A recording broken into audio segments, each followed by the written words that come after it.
한 사람이 완전히 사라졌습니다. 아무도 찾지 않았고 아무도 기억하지 않았습니다. 그래서 아무 일도 일어나지 않은 것처럼 보였습니다. 하지만 그건 아무 일도 없었던 것이 아니라 이 도시가 아무 일도 아닌 것으로 만들어버린 것이었습니다. 그날 밤 그는 외투를 빼앗겼습니다. 그저 낡은 외투 하나였지만 그에게 그것은 단순한 옷이 아니었습니다. 그것은 그가 이 도시 안에서 겨우 허락받은 자리였습니다. 사람들이 스쳐 지나가며 조금은 덜 무시하게 만드는 이유였고, 추위 속에서도 나는 아직 여기 있다고 말할 수 있는 마지막 증거였습니다. 그 외투가 사라지는 순간 그의 몸에서 무언가가 함께 떨어져 나갔습니다. 그건 천이 아니라 존재였습니다. 그는 도시를 향해 도움을 요청했습니다. 경찰에게 갔고 관리에게 갔고 더 높은 곳으로 올라갔습니다. 하지만 돌아온 것은 같은 말뿐이었습니다. 절차를 따르시오.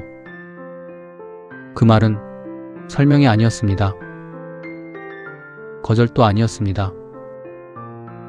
그저 그를 더 깊이 밀어내는 형식이었습니다.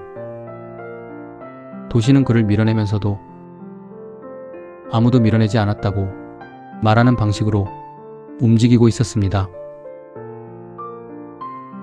그는 점점 깨닫기 시작합니다.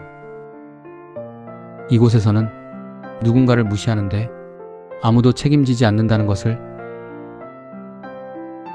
그날 이후 그는 빠르게 무너졌습니다.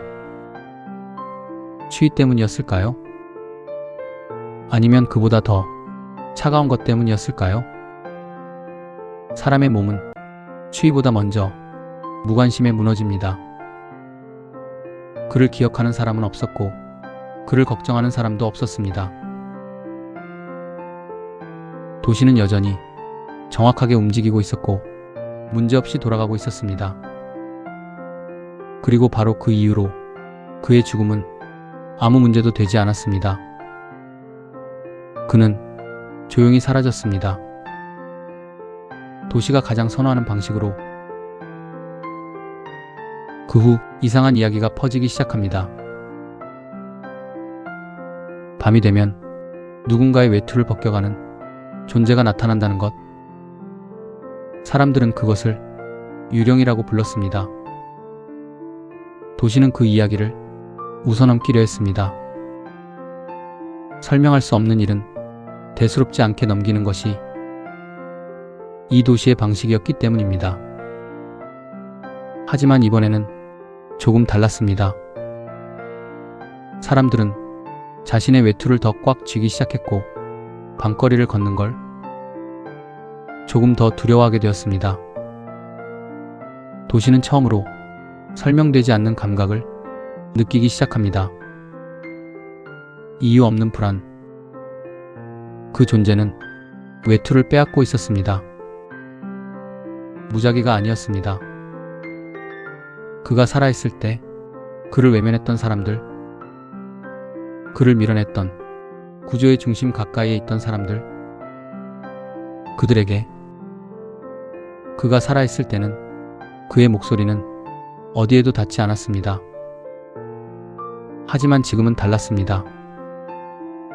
그는 말하지 않아도 들리고 있었습니다. 도시는 죽은 사람의 방식으로 그를 듣고 있었습니다. 그리고 마침내 그를 가장 크게 밀어냈던 사람, 권위로 그를 눌렀던 사람 앞에 그가 서게 됩니다. 그 순간 처음으로 권력이 떨기 시작합니다. 이 이야기는 한 사람의 비극처럼 보입니다. 하지만 정말로 그런가요? 그를 죽게 만든 것은 도둑이었을까요? 아니면 그 이후에도 그를 끝까지 밀어냈던 이 도시였을까요? 이 도시는 누군가를 직접 죽이지 않습니다. 그저 아무도 책임지지 않는 방식으로 조용히 사라지게 만듭니다. 그리고 그것을 질서라고 부릅니다. 그러나 그는 결국 사라지지 않았습니다. 그를 지워버렸던 도시가 그를 다시 불러낸 것입니다. 살아있을 때는 들리지 않았던 목소리, 죽고 나서야 도시는 그것을 듣게 됩니다.